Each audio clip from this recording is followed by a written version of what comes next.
Welcome to Restoring Black History, one gravestone at a time, and my journey to be enlightened by the truth. This is the Grave Truth. GIRLEY Luther Thompson was born August 25, 1889 in Chauncey, Georgia, and died July 7, 1971 at the age of 82 in Lacoochee, Florida. GIRLEY first appears in the 1900 census, where he's 10 years old and living with his parents and siblings. They're living in the Owsley district of Lowndes County, Georgia. His father, Clem Thompson, is 27 years old, married 6 years ago, and his parents were all born in North Carolina. He was a cooper by trade, which meant someone who made wooden casks, barrels, and troughs from timber that was heated or steamed to make them pliable. He also rented his home. His mother, Barbara, 27, born May 1873, had 6 pregnancies and 5 living children, and she and her parents were also from North Carolina. His brother, Clem Jr., age 17, his sister, Julia, age 15, and his brother, Franklin, 13. Now, there's one thing that stands out to me as a big red flag here. Notice that his mom was born in 1873 and her first child was born in 1883, making her only 10 years old at the time. If this is true, I'm sure there's a lot more to that story. But more probably, if that's not the case, then it would be explained one of 2 ways. Either the first few kids listed there are from another family member who they happen to be raising, or those first few kids are from a prior marriage of Clem Thompson. This is the most likely explanation. Also, because we know his mom had 5 living children at the time and only 4 living at home, we'd assume that the 5th child was already an adult and living elsewhere. Moving ahead 17 years to June of 1917, GIRLEY is now 28 years old and married when he registered for the World War I draft. His occupation was farmer, and he was described as being tall, slender, dark brown eyes, and black hair. Now, I searched marriage records between the years of 1906, when he would have been 17, and 1917, the World War draft registration, and I found a possibility, which was a marriage between GIRLEY Thompson and a Cassie Wyatt, married December of 1913 in Gordon County, Georgia, which is only about an hour drive away from his hometown in today's standards. However, I found another marriage record between GIRLEY Thompson and Frances McMillan, married December of 1925. And notice this marriage certificate says colored on the top right. He would have been about 37 at the time, so he may or may not have been married to Cassie, and then she either died or they divorced and then married Frances. It's not totally clear because there are no other records on Cassie Wyatt. Moving forward, in 1930, GIRLEY is 40 years old, living in Lacoochee, Florida, and working as a laborer at a sawmill. Also in the home were Frances, his wife, and his mother, Barbara Payne, age 55, now listed as a widow.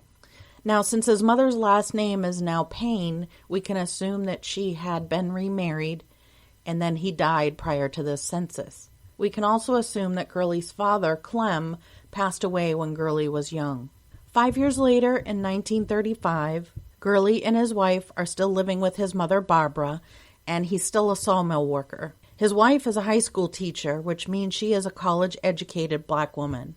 5 years after that, in 1940, GIRLEY is 50 years old, and his wife are living at the Big Quarters in Lacoochee, still a sawmill worker. Also living with them is an adopted son, Robert Doctor, age 17, single, and his sister-in-law, Mary Hopkin, age 42, married and working as a cook for a private family.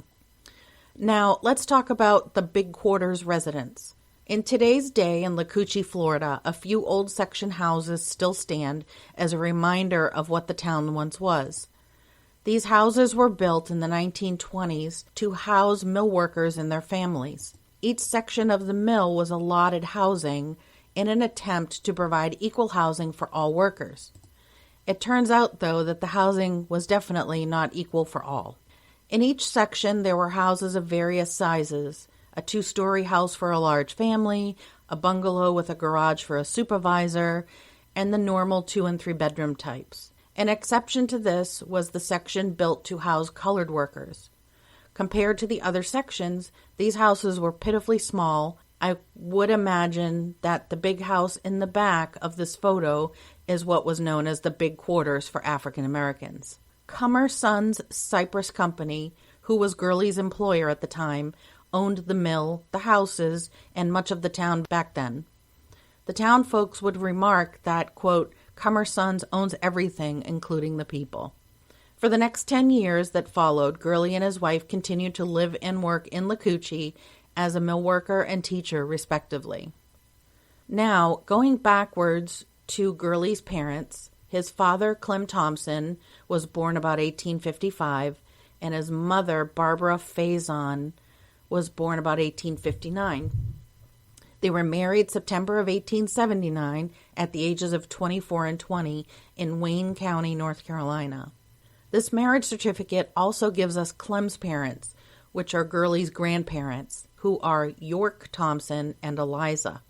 Barbara's parents are noted as both being dead at the time of their marriage.